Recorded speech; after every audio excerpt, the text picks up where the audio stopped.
ऋषि अपनी बाइक पर जा रहा था जब उसकी जेब में रखा मोबाइल बहुत देर से वाइब्रेट किया जा रहा था। ऋषि ने अपनी बाइक को साइड में रोका और हेलमेट उतारा तो दिसंबर की ठंड की तेज हवा का अंदाजा लगा। रात का वक्त था और सड़क सुनसान थी।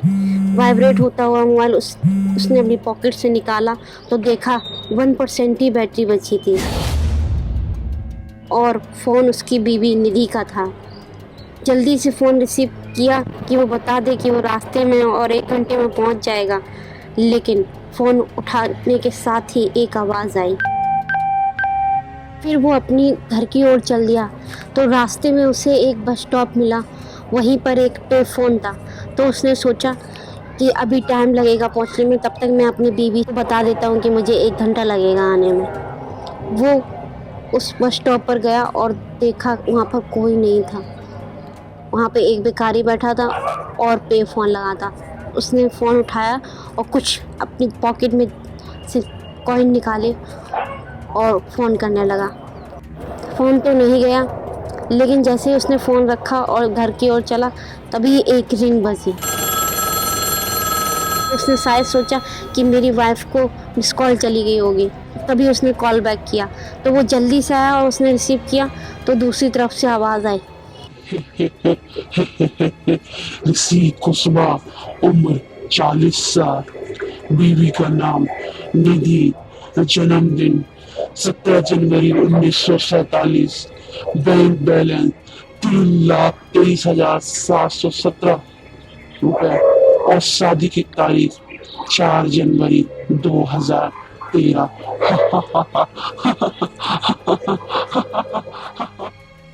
चल दिया घर की ओर। रास्ते भर वो सोचता रहा कि ये कौन हो सकता है जिसे मेरी सारी इन्फॉर्मेशन है।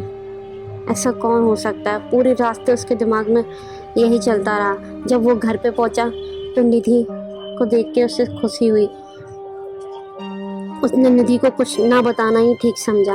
वो सो गया और फिर जब वो सुबह ऑफिस गया तो उसने अपने दोस्त से पूछा कि जो तुम्हारे रास्ते में बस स्टॉप पड़ता है वो फ़ोन। तो उसके दोस्त ने बताया वो फ़ोन तो बहुत सालों से डेड पड़ा है। तो उसे समझ में नहीं आ रहा था कि ऐसा कौन हो सकता है जो मेरे बारे में इतना कुछ जानता है और सिर्फ मेरे साथ ही ऐसा क्यों हो रहा है। फिर वो रात में उसी रास्ते से गया तो वो रास्ते में जा ही रहा था, बस स्टॉप पर रुका और उसने फिर से वो फ़ोन किया। देखा तो फ़ोन डेड था। फिर जैसे ही फ़ोन रख के वो मुड़ा, फिर से एक रिंग बजी। फिर उसने उठाया तो उधर से सिर्फ हंसने की आवाज़ आई।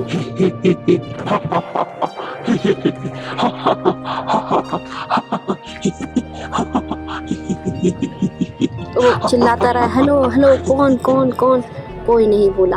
उधर जो पास में भिखारी उस दिन उसने देखा था वो भी नहीं था, सिर्फ कंबल और वो कटोरा पड़ा था। वो फ़ोन रख के सीधे घर की ओर चल दिया।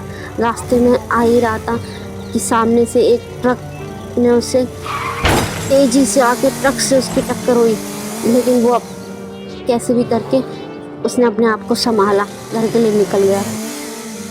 वो बहुत परेशान था, ये मेरे साथ क्या हो रहा है, उसे कुछ समझ नहीं आ रहा था। फिर वो घर पे पहुंचा, उसकी वाइफ सो चुकी थी, वो बुक पढ़ रहा था। तभी किचन से उसे एक आवाज़ आई। जब से वो किचन में गया देखा तो उसे कोई खड़ा हुआ नजर आया। जैसे उसने लाइट जलाई तो वहाँ कोई नहीं था। वहाँ एक कटोरा पड़ा हुआ था। उस कटोरा को देख के वो सोच ही रहा था कि ये कटोरा मैंने कहीं देखा है। तभी उसके कमरे से उसकी वाइफ की आवाज़ आई। वो भाग कर गया और देखा निधि बहुत घबराई हुई है और उस तरफ कोने में इशारा कर रही है कि मैंने वहाँ पे कोई किसी को देखा, मैंने वहाँ पे किसी को देखा। तो उसका हुलिया पूछने लगा कि वो कैसा था। तो उसके हुलिये के मुताबिक वो उसी भिखारी की तरह था जो उसे पे फ़ोन पे दिखा था। वो उसे कुछ समझ नहीं आ रहा था ये क्या हो रहा है।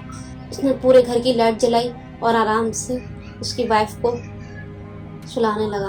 तभी अचानक से एक आवाज़ आई और सारी लाइट चली गई। फिर वो बाहर चेक करने जा रहा था लाइट को, तभी पीछे उसे ऐसा महसूस हुआ कि कोई उसका पीछा कर रहा है। जैसे ही उसने पीछे मुड़ के देखा तो उसकी वाइफ निधि थी। तो उसकी वाइफ बोली, मुझे डर लग रहा है, मैं भी चलूँगी तुम्हारे साथ, मुझे डर लग रहा है, मैं भी चलूँगी। तो बोला ठीक है। फिर दोनों लोगों ने वहाँ पे लाइट सही की। जैसे ही उधर से वापस करके रूम में आया तो उसके होश उड़ गए, क्योंकि उसने देखा कि उसकी वाइफ तो चैन की नींद आराम से सो रही है। उसने पीछे मुड़ा तो उसकी वाइफ गायब हो चुकी थी। तो उसने सोचा निधि को अब बताना ही ठीक होगा। उसने निधि को जगाया और निधि को सारी स्टोरी बताई। तभी निधि ने अपना सिर ऊंचा करते हुए बोला, तो दे दो ना उसे रुपए, कफन के काम आएंगे। वो ये कुछ समझ पाता ये क्या हो रहा है। उसकी वाइफ निधि ने पास में रखा हुआ वास उसके सिर पे मार दिया। सुबह हुई तो उसने देखा उसकी बीवी आसपास नहीं है। उसने हर जगह ढूंढा, हर जगह गया, सब जगह पता किया, उसकी वाइफ कहीं नहीं मिली। पुलिस में रिपोर्ट लिखवाई। रात हो चुकी थी तो उसने सोचा शायद अब निधि घर पर पहुंच गई होगी। जैसे ही वो जा रहा था वही रोड, वही सुनसान रोड, बहुत घबराया हुआ था। तभी एक ट्रक सामने आया और उसका एक्सीडेंट हो गया। जब उसकी आंख खुली तो वो हॉस्पिटल में था और उसके हाथ पैर सब, पूरी बॉडी में पट्टी थी। एक पैर में रॉड और एक हाथ टूट चुका था कि आंखों की रोशनी भी कमज़ोर हो गई थी। उसका कोई रिश्तेदार नहीं था तो उसके बारे में या उसकी बीवी के बारे में कोई पूछने नहीं आया। आज वो उसी बस स्टॉप के उसी पे फ़ोन के नीचे बैठकर भीख मांग रहा है। उसे सिर्फ एक ही बात का पछतावा है कि उस दिन उसकी बाइक से जो हुआ एक्सीडेंट और उस आदमी को तड़पते हुए छोड़ जाना उसकी सबसे बड़ी गलती थी। अगर उसने उसे हॉस्पिटल पहुंचाया होता तो शायद आज उसकी लाइफ ऐसी ना होती।